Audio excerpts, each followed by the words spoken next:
ನಮಸ್ಕಾರ ಸ್ನೇಹಿತರು. ಇವತ್ತು ನಾನು ಎಲ್ಲಿಗೆ ಬಂದಿದ್ದೀನಿ, ಏನು ಸಮಾಚಾರ, ಯಾವ ದೇವಿಯ ದೇವಸ್ಥಾನಕ್ಕೆ ಆಗಮಿಸಿದ್ದೀನಿ ತಮ್ಮೆಲ್ಲರಿಗೂ ಗೊತ್ತು. ಯಾರಿಗೆ ಗೊತ್ತಿಲ್ಲ, ತಾವು ಯಾರ್ಯಾರು ನೋಡಿದ್ದೀರಿ ಕಮೆಂಟ್ ಮಾಡಿ. ಮತ್ತು ತಾವು ಯಾರ್ಯಾರು ನನ್ನ ಫೇಸ್ಬುಕ್ಕಿಗೆ ಫಾಲೋವರ್ಸ್ ಆಗಿ, ಸಬ್ಸ್ಕ್ರೈಬರ್ ಆಗಿ, ಯೂಟ್ಯೂಬ್ ಚಾನಲ್ಗೆ ಸಬ್ಸ್ಕ್ರೈಬರ್ ಆಗಿ. ಇಂದಿನ ವಿಷಯ ತಮ್ಮೆಲ್ಲರಿಗೂ ಈ ನಮ್ಮ ಗೌಡಗೇರಿ ಚಾಮುಂಡೇಶ್ವರಿ ದೇವಿಯ ದರ್ಶನಕ್ಕೆ ಆಗಮಿಸಿದೆವು. ಮುಂದಿನ ಈ ಇಡುವೆ ಪೂರ್ತಿ ನೋಡಿ, ಏನು ಚರಿತ್ರೆ, ಏನು ಇಲ್ಲಿ ಸತ್ಯ ಅನ್ನೋಂಥದ್ದು ನಾನು ಪೂರ್ತಿ ಡಿಟೇಲಾಗಿ ತಮ್ಮೆಲ್ಲರಿಗೂ ಶೇರ್ ಮಾಡ್ತಾಯಿದ್ದೀನಿ.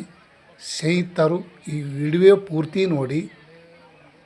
ತುಂಬ ಒಳ್ಳೆಯ ಮಾಹಿತಿ ತಮ್ಮೆಲ್ಲರಿಗೂ.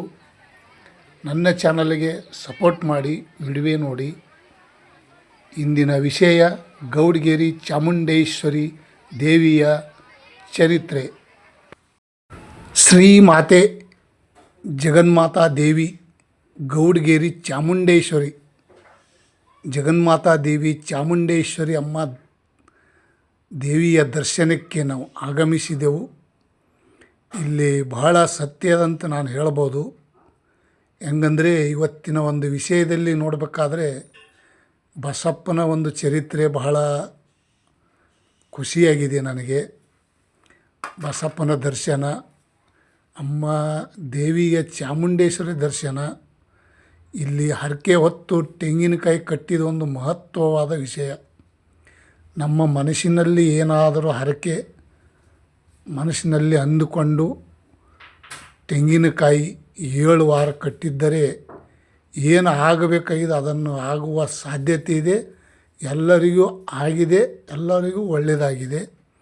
ಹಾಗಾಗಿ ನಾನು ಹೋಗ್ತಾಯಿದ್ದೀನಿ ದರ್ಶನಕ್ಕೆ.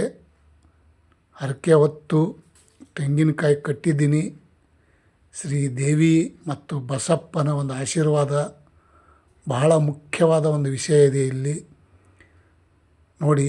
ಬಸಪ್ಪನ ಕೆಳಗಡೆ ಕೂತ್ಕೊಂಡು ಸ್ನಾನ ಮಾಡೋದು, ತೀರ್ಥ ನೀರ, ಒಳ್ಳೆಯ ಒಂದು ಸಂಸ್ಕೃತಿ, ಒಂದು ಸತ್ಯವಾದ ಇಲ್ಲಿ ದೇವರ ಒಂದು ಆಟ, ದೇವಿಯ ಆಟ ಬಹಳ ಖುಷಿ, ಮನಸ್ಸಿಗೆ ಶಾಂತಿ, ನೆಮ್ಮದಿ. ಆದಷ್ಟು ಮಟ್ಟಿಗೆ ಜನಸಾಗರ ಭಾಳಷ್ಟು ಬರ್ತಾಯಿದ್ದಾರೆ. ಯಾಕೆ ಬರ್ತಾರಂದರೆ, ಅವರಿಗೆಲ್ಲರಿಗೂ ಒಳ್ಳೆಯದಾಗ್ಯದಂತೆ ಬರ್ತಾಯಿದ್ದಾರೆ. ನನಗೂ ಒಳ್ಳೆಯದಾಗ್ಯದಂಥೇಳಿ ನಾನು ಹೋಗ್ತಾಯಿದ್ದೀನಿ. ಆದರೆ ಒಂದು ಮೇನ್ ಮಹತ್ವ ಅಂದರೆ ಭಕ್ತಿ, ಮೇನ್ ಮುಖ್ಯವಾದ ಒಂದು ಭಕ್ತಿ ವಿಶ್ವಾಸ, ಭಕ್ತಿ ಶ್ರದ್ಧಾ ಭಕ್ತಿ ಮೇನ್ ಒಂದು ಇಲ್ಲಿ. ಹೆಂಗಂದರೆ, ಭಾಳಷ್ಟು ಖುಷಿಲೇ ಹೋಗಿ ದರ್ಶನ ಮಾಡಿ ತೆಂಗಿನಕಾಯಿ ಕಟ್ಟಿ ನಮ್ಮ ಮನಸ್ಸಿನಲ್ಲಿ ಏನು ಅಂದುಕೊಂಡು ಇದೇ ಆಗುವ ಸಾಧ್ಯತೆ ಇದೆ, ಆಗಿದೆ. ಎಲ್ಲರಿಗೂ ಒಳ್ಳೆಯದಾಗುತ್ತದೆ. ತಾವೆಲ್ಲರೂ ಬನ್ನಿ ದರ್ಶನಕ್ಕೆ, ನೋಡೋಣ. ಭಾಳಷ್ಟು ಖುಷಿ ಇದೆ ಇಲ್ಲಿ, ಸಂತೋಷ ಇದೆ. ಮತ್ತು ಮಹಾಪ್ರಸಾದ ಹೋಗುವ ಟೈಮಿಗೆ ಲಾಸ್ಟ್ ಮಹಾಪ್ರಸಾದ ಸಿಗುತ್ತದೆ. ಊಟ ಮಾಡಿಕೊಂಡು ಹೋಗಿ. ಸತ್ಯವಾದ ಒಂದು ಇಲ್ಲಿ ದೇವಿಯ ದರ್ಶನ ಮಾಡೋಕ್ಕೆ ಪುಣ್ಯ ಭಾಗ್ಯ ಬೇಕು. ಮನಸ್ಸಿನಲ್ಲಿ ಅಂದುಕೊಂಡಿದ್ದು ಹರಕೆ ಎಲ್ಲರಿಗೂ ಒಳ್ಳೆಯದಾಗಿದೆ. ಈ ವಿಡಿಯೋ ನೋಡಿದ್ದಕ್ಕೆ ಇಷ್ಟಪಡ್ತಾಯಿದ್ರೆ ಲೈಕ್ ಮಾಡಿ, ಶೇರ್ ಮಾಡಿ, ಕಮೆಂಟ್ ಮಾಡಿ. Thank you.